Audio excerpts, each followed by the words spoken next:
सोचो अगर आपके फ़ोन से इंस्टाग्राम को हटा दिया जाए तो क्या बचेगा।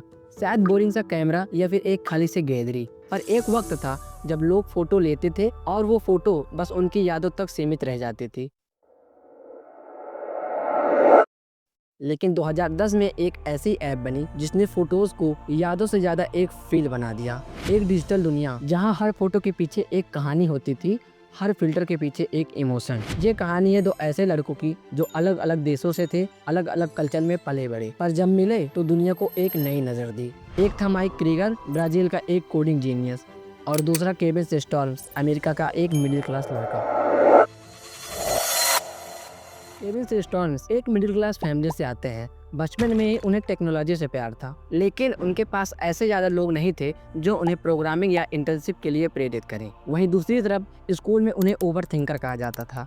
वे खुद से कम समझते थे, लेकिन उनके यही आत्मविश्वास ने उन्हें अंदर से मजबूत किया। ऐसे ही एक मजबूत इरादों के साथ जन्म लिया था ब्राज़ील में एक लड़का, mic Krieger. Mic Krieger Brazil में जन्मे थे। अमेरिका आने पर उन्हें भाषा से जुड़ी बड़ी कठिनाइयों का सामना करना पड़ा, लेकिन उन्होंने हार नहीं मानी और धीरे धीरे खुद को अमेरिका की लाइफस्टाइल में ढाल लिया। और इसी नए इन्वायरमेंट ने इनके बेटे केविन के लिए नए रास्ते खोल दिए। केविन की माँ अमेरिका की एक बड़ी कंपनी में मार्केटिंग हेड थी। शायद वहीं से केविन को ब्रांडिंग और कंज्यूमर बिहेवियर की गहरी समझ डेवलप होने लगी। इसी क्यूरियोसिटी ने उन्हें स्टैनफोर्ड यूनिवर्सिटी तक ले आई। स्टैनफोर्ड यूनिवर्सिटी में पढ़ाई के दौरान केविन ने कोडिंग सीखी और वहीं से उनके सपनों ने उड़ान भरनी शुरू की। स्टैनफोर्ड में रहते हुए केविन ने ऑडियो में इंटर्नशिप की, पर उन्होंने नौकरी रिजेक्ट कर दी क्योंकि उन्हें खुद कुछ बड़ा करना था। गूगल में काम मिला, लेकिन वहाँ क्रिएटिविटी की आज़ादी नहीं थी। उन्होंने एड्स पर काम किया जो उन्हें पसंद नहीं था। एक फेल्ड स्टार्टअप बबल से केविन ने सीख लिया कि सिर्फ फीचर से कोई कामयाब नहीं होता, बल्कि सिंपलिसिटी भी ज़रूरी होती है। इसी सिंपलिसिटी की तलाश में केविन की लाइफ एक नए मोड़ पर आई। स्टैनफोर्ड में ही केविन की मुलाकात हुई एक ब्राज़ीली कोडर से जिनका नाम था माइक क्रीगर। माइक एक विजनरी थे, डिज़ाइन और यूज़र एक्सपीरियंस के उस्ताद। दोनों ने मिलकर वेबन को एक छोटा शेयरिंग ऐप में बदलने का फैसला लिया। 2010 में केविन और माइक ने वेबन ऐप का नाम बदलकर इंस्टाग्राम रख दिया, जिसका मतलब है इंस्टेंट टेलीग्राम, यानी कि तुरंत संदेश।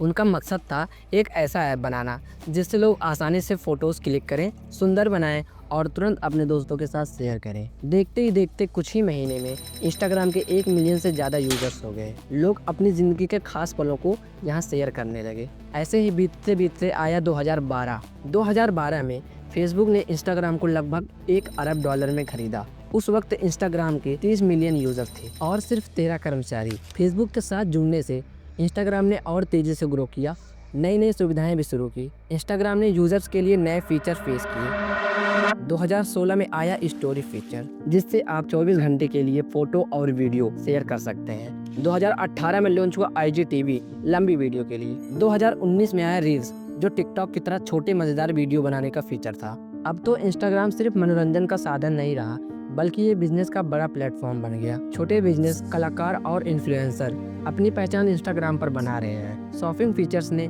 यूजर को सीधा ऐप से खरीदारी करने का मौका दिया। लेकिन जितनी ही तेजी से इंस्टाग्राम उठा, उतनी ही तेजी से डाउनफॉल भी शुरू हुआ।